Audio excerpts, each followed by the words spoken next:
Hello everyone, কেমন আছো তোমরা সবাই? আজকে আমরা চলে যাব হচ্ছে ছোট মহাকালে। ছোট মহাকালে নাকি অনেক রকম জিনিস দেখার রয়েছে। ওখানকার পাথরগুলো নাকি বিভিন্ন ধরনের রয়েছে। তো এখানে দু রকমের সাফারি হয়, এক ছোট মহাকাল আর দুই হচ্ছে বড় মহাকাল। তো বড় মহাকালে যাওয়ার জন্য আমাদের অন্য পথ ধরতে হবে। আমরা এখন যাব হচ্ছে ছোট মহাকাল। আর ছোট মহাকালটা হচ্ছে জয়ন্তী রিভার বেডের একদমই কাছাকাছি।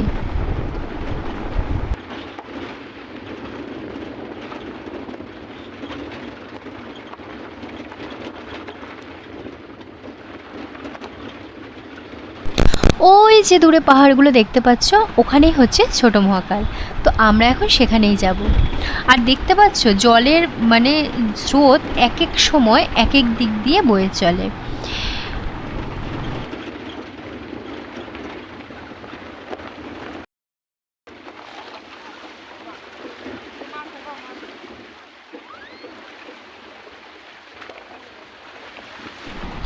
এই যে সামনে দেখতে পাচ্ছ, ইনি হচ্ছে ছোট মহাকালের পুরোহিত। উনি ওখানে পুজো পাস্তা করে। তো আমাদের প্রায় বিকেল হয়ে গিয়েছে, একদম সন্ধে সন্ধে যেতে যেতে। আর ইনি এখন পুজো সেরে আসছেন। এখন প্রায় ট্যুরিস্ট নেই বললেই চলে, আমরাই শুধুমাত্র রয়েছি। আর কোনো রকম সাফারির গাড়ি কিন্তু এখন যাচ্ছে না। তো ছোট মহাকাল যাওয়ার জন্য এইরকম ছোট ছোট অনেক নদী, মানে ওই জয়ন্তী নদীরই অনেকগুলো স্রোত এক এক সময় এক এক জায়গা দিয়ে যাচ্ছে, সেইগুলো পার করে আমাদের যেতে হবে।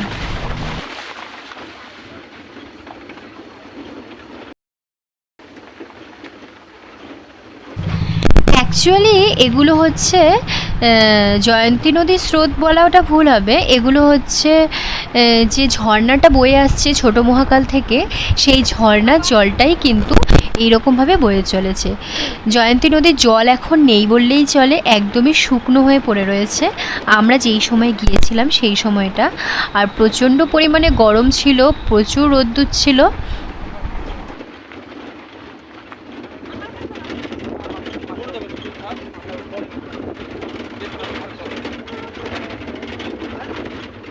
রাস্তায় যেতে যেতে এই রকম তোমরা মার্ক করা দেখতে পারবে। এইগুলোই হচ্ছে কিন্তু এই ছোট মহাকালে যাওয়ার জন্য রাস্তা। এইরকম ছোট বড় পাহাড়ের পাশ দিয়েই কিন্তু আমরা চলে যাচ্ছি ছোট মহাকালে।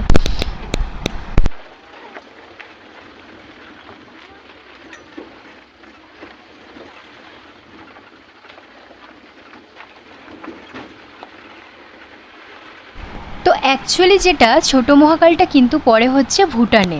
তো আমরা এখন চলে যাব হচ্ছে ভুটানে। ওই যে পাহাড়গুলো দেখতে পাচ্ছ, সম্পূর্ণ পাহাড়গুলোই কিন্তু হচ্ছে ভুটান পাহাড়। আর সেখানেই রয়েছে ছোট মহাকাল।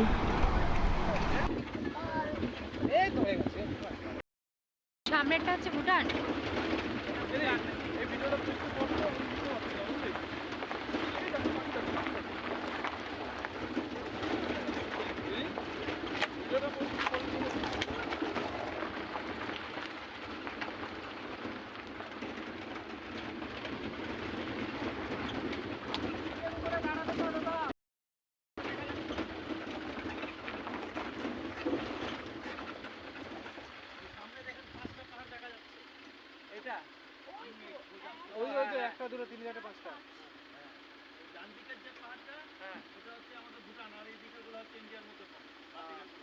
আচ্ছা, এই যে এই সাইডেরটা।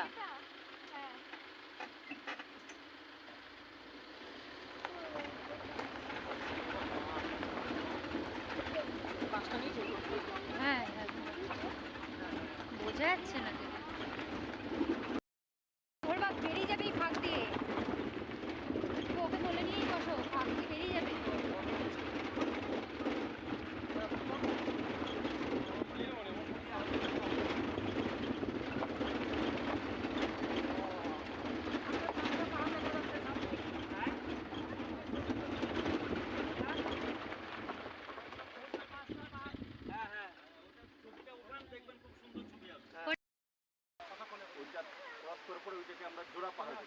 দাও, টুপিটা রেখে দাও, টুপিটা রেখে দাও, টুপিটা রেখে দাও। কি হচ্ছে আবার? এমন করছো কেন?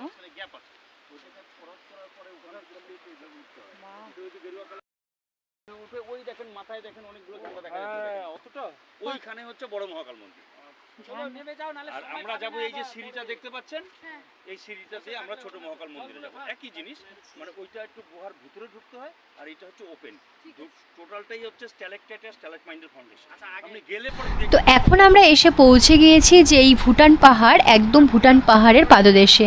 তো আমরা কিন্তু এখন ট্রেকিং করে আমাদের যেতে হবে, সেটাই আমাদেরকে গাইড দাদা দেখাচ্ছেন। এই যে নদীটা বয়ে চলেছে, ওই যে দেখতে পাচ্ছ ওখানে একটা 3 পাহাড় রয়েছে, ওই 3 পাহাড়ের ছবিটা আমাদের তুলে নিতে বললো।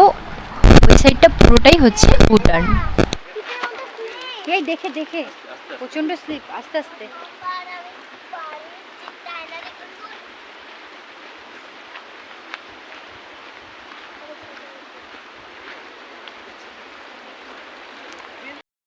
দেখা যাচ্ছে এই সিজন টাইমে এখানে পাহাড়ের উপরে যারা থাকে তারা এসে এখানে ব্যবসা করে। আবার বর্ষার আগে পাহাড়ে বাড়ি ঘর আছে এদিক সাইডটা না, ওই যে বক্সা ফোর্ট, ল্যাপচাকা, আদমা, চুনাভাটি, এরকম প্রচুর গ্রাম আছে।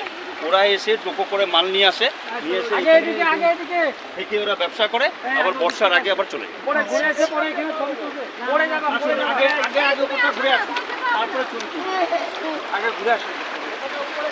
তো এই যে নদীটা দেখতে পাচ্ছ, নদীটা ক্রস করলেই কিন্তু আমরা চলে যাব হচ্ছে ভুটানে। নদীর এই পাশটা আর ওই পাশটা মাঝখানে হচ্ছে এই নদীটাই হচ্ছে বর্ডার, আর নদীর ওই পাড়েই হচ্ছে ভুটান পাহাড়। আর ভুটানের মধ্যে আমরা এখন চলে এসেছি। আর এখানে এসে তো আমার সাথে খুবই কেলেঙ্কারি হয়েছে, সেটা তোমাদের পরে বলছি, লাস্টে একদম বলবো। আর অনেকটা ট্রেকিং করে আমাদের যেতে হবে এই ছোট মহাকালে। ওই যে সামনে দেখতে পাচ্ছ সরু গলির মতো পথ, ওখান দিয়ে যাব। তো গাইড দাদা আমাদের যেটা বলছিলেন, এখানে নাকি হাতি চলে এসেছিল, আর হাতি এসে নাকি অনেকটা উঠেও পড়েছিল সিঁড়ি দিয়ে। একটা বড় পাথর আছে, হ্যাঁ রাস্তাটা চাপা বলেও যেতে পারি না, তাহলে পরে ও ঠিক উপরে উঠে যেত। আমাদের গড়িয়ে পড়ে আছে তো না, না ওরা এত বড় পাহাড়ের উপরে উঠে যাচ্ছে, নেমে যাচ্ছে, ওদের কিছু হবে না। ওই যে তো অনেক ভালো কি করে দিয়েছি না, কাজ করে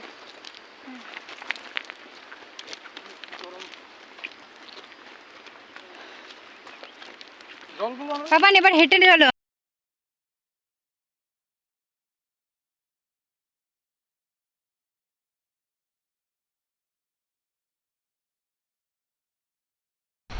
এই যে এই সিঁড়িগুলো দেখতে পাচ্ছ, এইখান দিয়ে হাতি নাকি অনেকটা পথ উঠে পড়েছে। তারপরে একটা জায়গায় গিয়ে যখন রাস্তা আর ছিল না, সরু রাস্তা, ওখানে গিয়ে আটকে পড়েছে হাতি।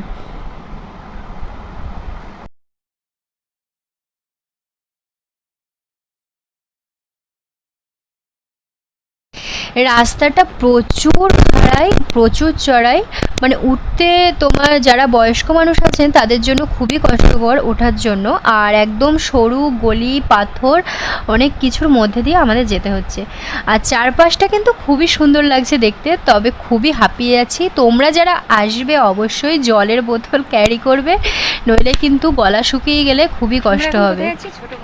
আমার খুবই বাজে ঘটনা ঘটে গিয়েছে এখানে, মানে গলা শুকিয়ে গিয়েছে, কাউকে না বলে আমি ঝর্ণার জলটা খেয়ে নিয়েছি। এই পাথরের জন্য আর আগাতে পারেন। এই যে দেখতে পাচ্ছ, এই জায়গাটা পর্যন্ত হাতি চলে এসেছিল, আর ওই যে নদীটা বয়ে চলেছে, এইখানে এসেই এই পাথরটার মধ্যে আটকে পড়েছে, আর যেতে পারেনি সামনে। তো এই জায়গাটা জলের, মানে যে ঝর্ণার জলটা, সেটা কিন্তু এখানে আসে, আর প্রচুর স্লিপ, প্রায় পড়ে যাচ্ছিলাম আমি, অনেকেই পড়ে যাচ্ছিল এখানে। আর উঠতেও দেখতে পাচ্ছ খুবই কষ্ট। তোমরা যদি একটা স্টিক বা কোনো লাঠি যদি তোমাদের কাছে থাকে, অবশ্যই তোমরা ক্যারি করো, তাহলে কিন্তু তোমাদের উঠতে খুবই সুবিধা হবে। আমি আর পাচ্ছি না, হাঁপিয়ে গেছি।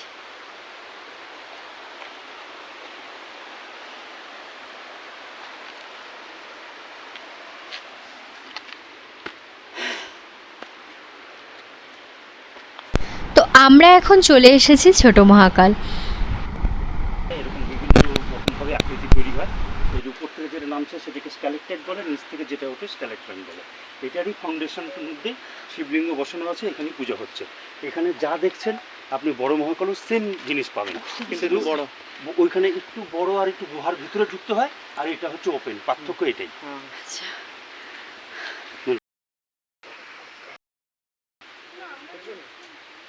আমরা যদি আরও কিছুক্ষণ আগে আসতাম তাহলে হয়তো পুজো দেওয়াটা আমাদের জন্য সম্ভব হতো, যেহেতু পুরোহিত মশাই দেখলাম আমরা চলে গিয়েছে, সেই কারণে আর পুজোটা দেওয়া হলো না, আমাদের অনেকটা লেট হয়ে গিয়েছে আমাদের আসতে।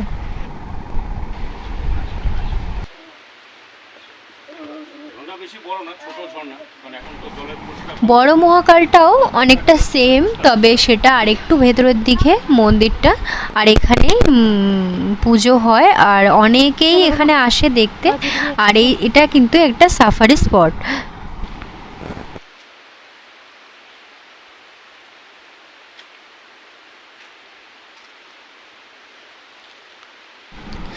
তোমরা যারা এখানে এসেছো অনেকেই তো বুঝতে পারছো কতটা খাড়াই রাস্তা, এই যে না দেখলে তোমরা বিশ্বাস করবে না।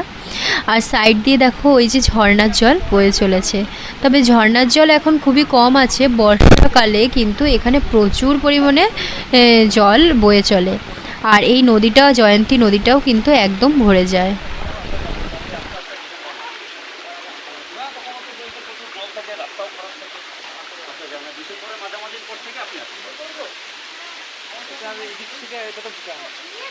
ভুটানের মধ্যে, আপনিও এখন ভুটানের মধ্যেই আছেন।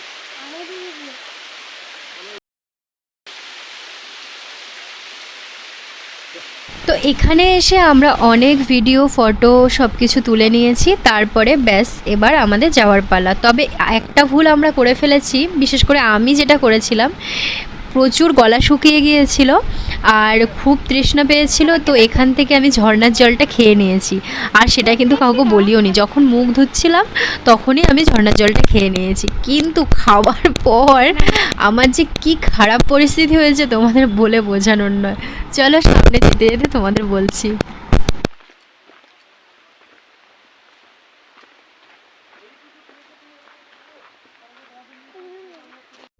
এইরকম মানে ঝর্ণার জল তোমরা কিন্তু একদম ভুলেও খেতে যাবে না, তাহলে লুজ মোশন শুরু হয়ে যাবে।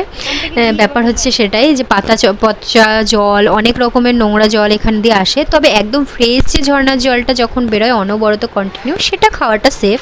তবে এই জলটা বললো, তারপরে গাইড দাদা বললো যে এইখানে জলটা অনেকটাই মানে পাতা পচা জমে থাকা, সেরকম খুব একটা যেহেতু জলটা পড়ে না, মানে যখন জল অনেক হয় তখন ঠিক আছে খাওয়াটা বেটার, কিন্তু এইরকম অবস্থায় জল খাওয়াটা একদমই সেফ নয়।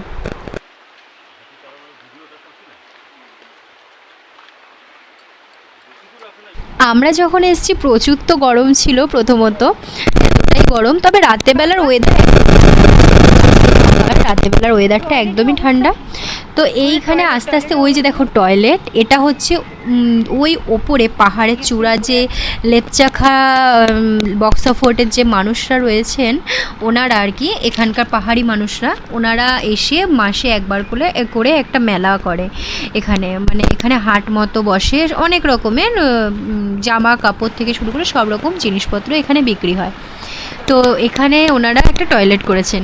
তো আমার ওই ঝর্ণার জল খেয়ে এত জোরে মানে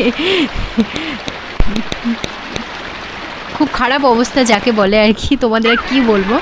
তো ওই টয়লেটটা গাইড দাদা বলেছে ওই টয়লেটটা আমায় যেতে, ওখানে অ্যাকচুয়ালি কেউ ছিল না, পরিষ্কার পরিচ্ছন্ন টয়লেট ছিল, একদম ঘেরাও। তো ওখানে নাকি ওরা চার্জ নিয়ে তারপরে ওই টয়লেটটা ইউজ করতে দেয়, মানে টাকা দিয়ে, যারা ওই যে ওপরে দেখতে পাচ্ছ ওই ওপরের থেকে মানুষজন এসে এখানে মানে মেলা মতো আর কি বসে এখানে, যেটা আমাদেরকে গাইড দাদা বললেন। আর এটি প্রতি মাসেই বসে, একবার করে হয় এই মেলাটি, আর ওনারাই কিন্তু এই সব দেখে শুনে রাখে। আর এখানটায় কিন্তু দেখো আমরা যখন আসলাম একদমই পরিষ্কার পরিচ্ছন্ন, চারপাশটাও পরিষ্কার, এখানে কোনো রকম প্যাকেট সেরকম দেখলাম না, আর সম্পূর্ণই পরিষ্কার। যেহেতু শুনলাম মেলা বসে, তার মানে হচ্ছে হাট মতো বসে আর কি, তো সব রকম জিনিসপত্র বিক্রি হয়, তার মানে এখানে প্রচুর মানুষজন আসা যাওয়া করে, কিন্তু কোনো রকম দেখলাম না যে নোংরা বা কোনো প্লাস্টিক বা কিছু পড়ে থাকতে। তো এই জিনিসটা খুবই ভালো লাগলো, এখানে মানুষজন, পাহাড়ের মানুষজন খুবই পরিষ্কার পরিচ্ছন্ন।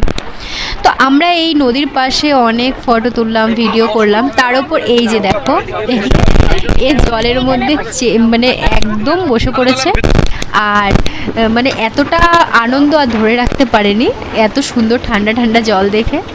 তো বসে পড়ে ওর একদম কালার হয়ে গেছে, জামা প্যান্ট পুরো কালারিং হয়ে গেছে, এখন পুরো রাস্তাটা ওকে দাঁড়িয়ে দাঁড়িয়ে যেতে হবে।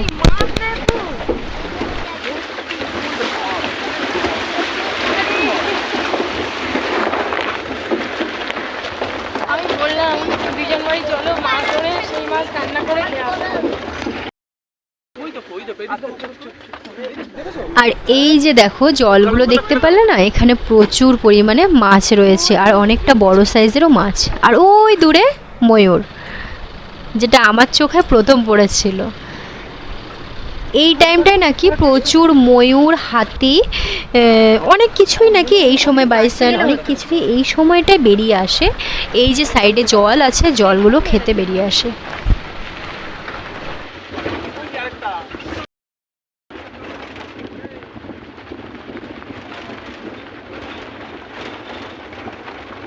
তো আমরা এখানে প্রায় চলে এসেছি একদম কাছাকাছি, মানে নদীর মাঝ বরাবর। আর দেখতে পাচ্ছ এই যে সাইড দিয়ে নদীর জলটা বয়ে চলেছে। তো গাইড দাদা আমাদের বললেন এখানে কিছুক্ষণ ওয়েট করার জন্য।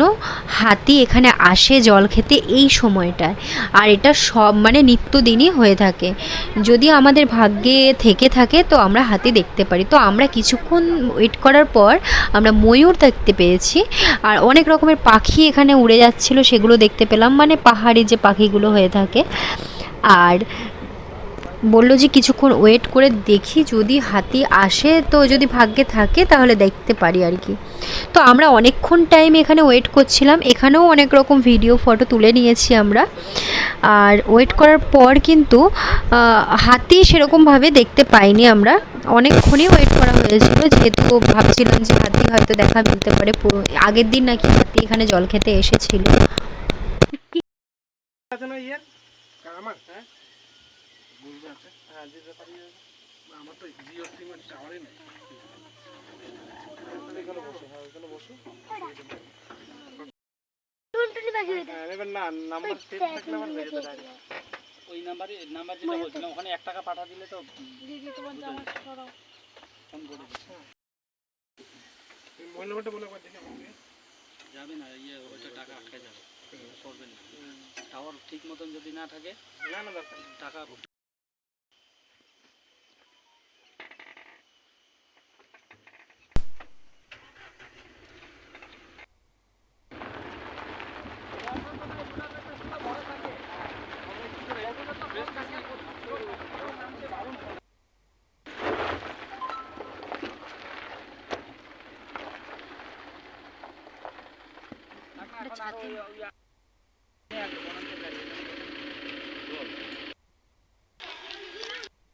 আমি খাবো।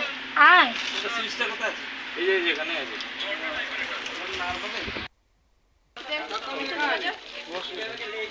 দোকান